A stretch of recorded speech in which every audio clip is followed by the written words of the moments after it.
Cartoon News Network proudly presents its featured presentation, Clone Wars. Pluto, and Pluto 2 times, are not identical planets, cloned, in a galaxy far, far away. This is a short film about the lives, and violent deaths, of two gang members named Pluto.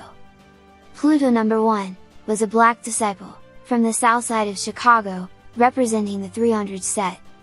And Pluto 2 times, was a conservative vice lord, representing Ghost Mob, on the city's west side. The death of Pluto 300, from Lamron, caused the rift in their gang alliance with TYMB, that still exists to this day. Was his death accidental? Or was he backdoored? We'll examine the police reports, and let you decide. For what it's worth, we'll also share the opinions of people like Lil Durk, King Von, T-Roy, and Lil Reese. After that, we'll take a look into the life of the only rapper from Chicago, Pluto 2 times, who had an out-of-this-world body count that could compete with King Von's.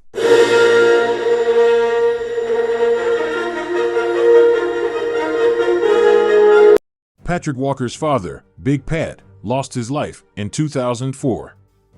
Patrick Walker, aka Pluto, lost his in 2013. And Pluto's older brother was murdered in 2018. What did these men all have in common besides their shared bloodline? They were all self-proclaimed gang members. This is what happens in families when niggas love the guys and their gang more than their real brothers, sons, and fathers. When will niggas learn that gang life equals a short life? Or a life sentence in prison, life? Or a life confined to a wheelchair, life? Pluto was a popular gang member amongst the guys from Lamron. A lot of Pluto's guys from his gang like Lil Durk, Chief Keef, and Lil Reese were starting to live a good life in 2013. Some of Pluto's closest homies had started rap careers that were beginning to take flight, but Pluto would not live long enough to enjoy the fruits of their success with the guys he grew up with. For anyone that doesn't know already, Lamron is the name of the street a lot of black disciple shorties that the public now knows from the drill music scene grew up on, normal, spelled backwards. After a hard night of partying, Thanksgiving night in 2013, Pluto from Lamron died in a single vehicle traffic accident at 5:10 a.m. on the 1800 block of East 93rd Street. The loss of Pluto was a tough one for his BD homies to take.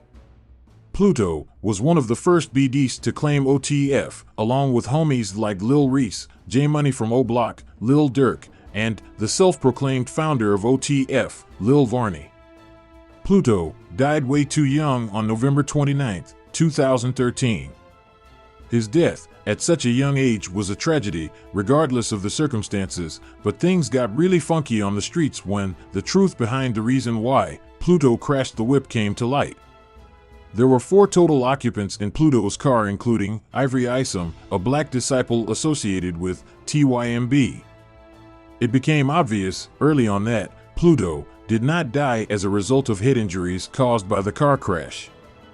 He suffered a fatal gunshot wound to his head before the crash.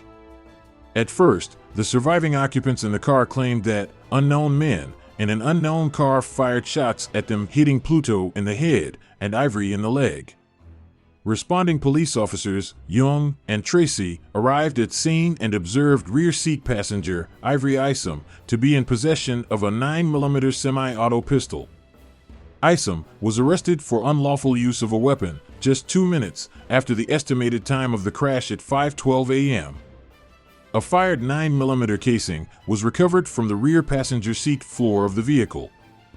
Initial injuries reported from Christ Hospital to major accidents was that Isom had a bullet wound in his right leg.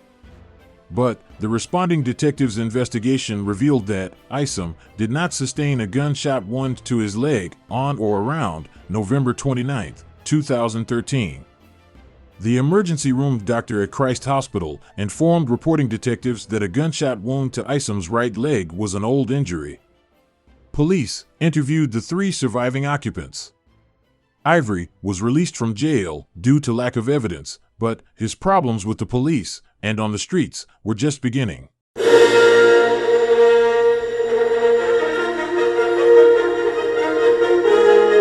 A few months after Pluto's death, his close friend, Lil Reese, tweeted, "I'm DIY for both sides. R.I.P. Pluto, fuck niggas." Lil Reese screamed, "DIY," since the beginning of the beef between 051 Young Money and the Trigger Happy family from 46th Street, better known as THF 46. Most of the guys from THF 46 were locked in tight with Lamron, O-Block, and Team 600. Some THF 46 members even considered themselves OTF. So, the phrase, DIY, was used by members of OTF, including those from TYMB, to let their ops from Young Money know exactly how they felt about them. After Pluto's death, it was DIY for both sides because it now meant fuck Young Money and fuck TYMB. T-Roy responded to Lil Reese's tweet by asking, "You TD up?" Meaning, "Are you ready to turn up?" To which King Von added, "Shit getting real fucking real." Lil Reese responded with NBS, meaning, "No bullshit." T-Roy ended their conversation with, "I know, 100. So, Lil Reese and his guys wanted to catch TYMB associate, Ivory Isom, in traffic.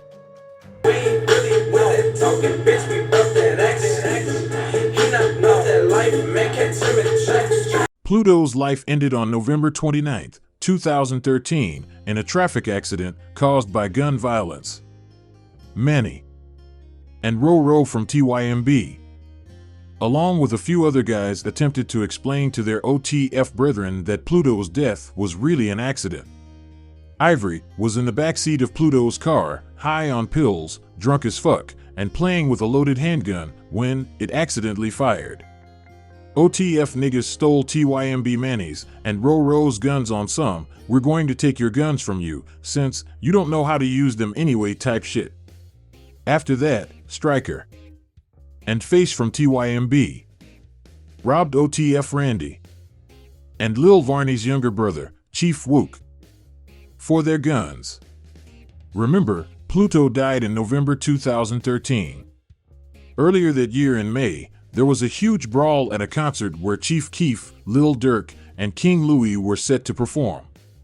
Before that, members of OTF and members of King Louie's Man Up Band Up crew, or Mubu Gang, were cool with each other. After the concert, it was war. Not just between OTF and Mubu, but also a civil war within the BD Alliance. According to Mubu Crump, who was a gangster disciple, Lil Reese ended up choking Lil Durk backstage of the concert like a lil bitch.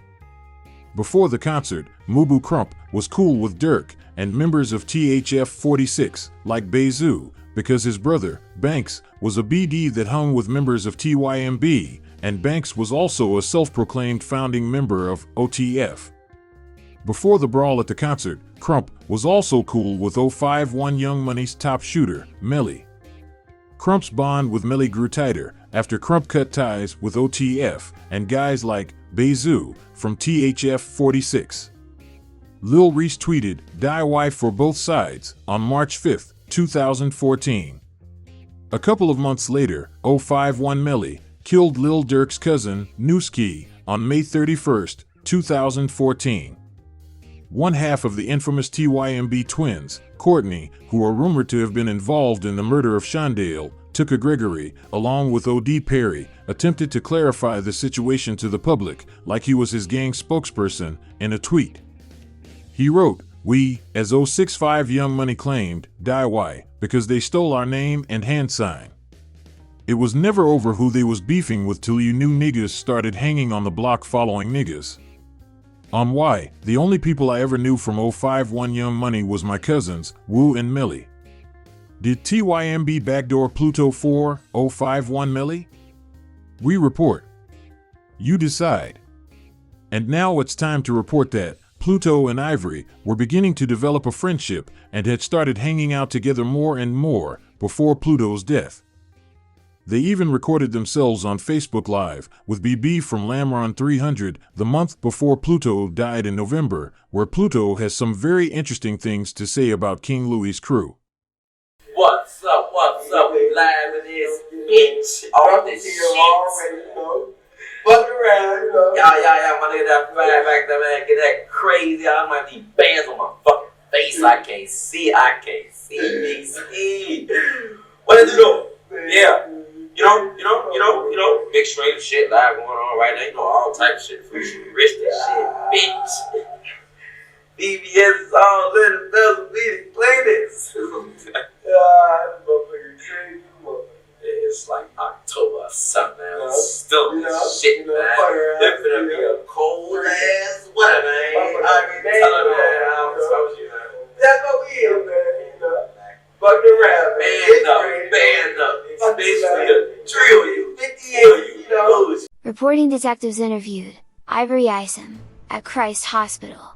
Isom denied touching the gun while he was in the vehicle that was driven by Patrick Walker. Isom further related that the gun that was in the car belonged to Patrick Walker. Pluto still be alive if he ain't hanging strangers. Niggas love you when you dead, that shit the strangers. On November 30th, 2013, reporting detectives learned from the Cook County Medical Examiner's Office that the post-mortem examination determined that Patrick Walker sustained one gunshot wound to the right side of his head, that exited his forehead. On December 1st, 2013, the other two occupants of the vehicle were interviewed. The first occupant stated that he was very intoxicated, and did not remember the accident. He did not remember anything about a gun being in the vehicle. The second occupant was interviewed and stated that he was in the rear seat behind driver, Patrick Walker. The other unnamed occupant was front seat passenger and Ivory Isom was in the rear seat next to him. The second occupant never saw a gun in the car, and never heard a gunshot. He further stated that he did not know what caused the car accident. Clothing from the second occupant sitting behind Pluto and Ivory Isom were submitted to ISB Crime Lab for gunshot residue testing. The second occupant tested positive on his right cuff of hooded jacket, and particles characteristic of background samples to his left cuff. Ivory Isom tested positive for gunshot residue on both cuffs of his hooded shirt. No clothing from the first occupant was available for testing. So, at this point in the police investigation, authorities decided not to charge Ivory, or anyone else with anything because the evidence was inconclusive. Since both of the passengers in the rear seats had gunshot residue on their clothes, either one could have fired the fatal shot. Ivory was arrested and charged with involuntary manslaughter a year after Pluto's death, in December 2014. What new evidence led to Ivory's arrest? Did someone snitch on him? Well, before we answer that question, please, smash that like button and subscribe to the Cartoon News Network.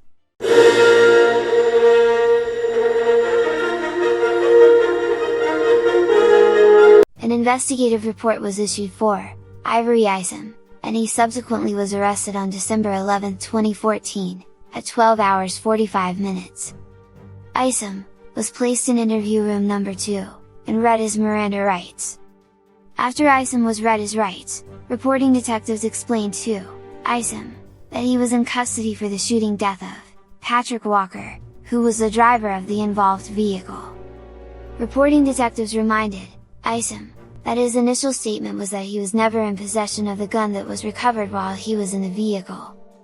Reporting detectives informed Isom that a video was posted on Instagram, sometime prior to the vehicle accident, showing Isom holding a gun, that matched the description of the gun recovered in the vehicle, after the accident.